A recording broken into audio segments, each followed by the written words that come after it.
NBC4's Ted Hart is also following another angle on this story tonight. He's learned more about the suspect in this case. He joins us now live also from Danville. Ted?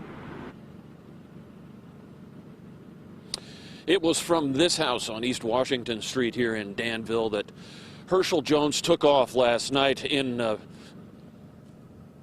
with guns and in pursuit of a cop to kill. And it was from this house that he called 911 to try to get some help.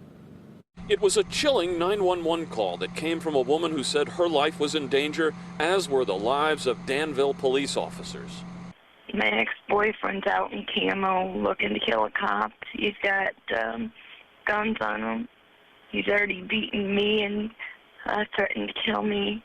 Dispatchers immediately tried to raise Danville police on the radio, but no one responded. Racing to the village, deputies found the body of police officer Thomas Cottrell lying on the ground outside the police station. His cruiser and service weapon were missing. A short while later, officers arrested Herschel Jones after they spotted him running down a street nearby.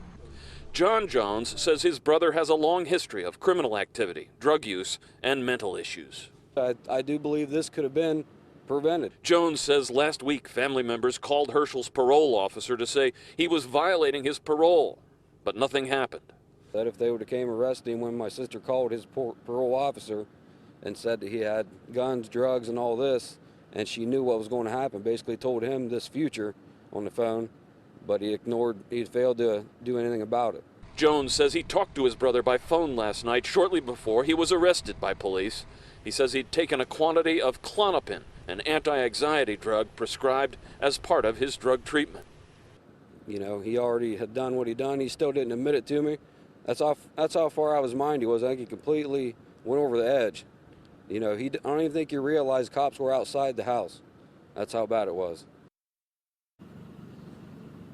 And John Jones says that family members sensed that Herschel's life was spiraling into darker and darker territory, and now their worst fears, sadly, have come to pass. Live in Knox County, Ted Hart, NBC4. Such a tragedy, Ted. Thank you. We did check the background of Herschel Ray Jones and found he has a serious criminal record that stretches back more than a decade.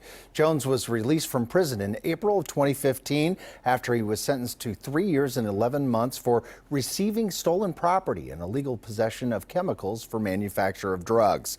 In 2009, Jones was convicted of burglary and receiving stolen property. In 2008, he was convicted of breaking and entering.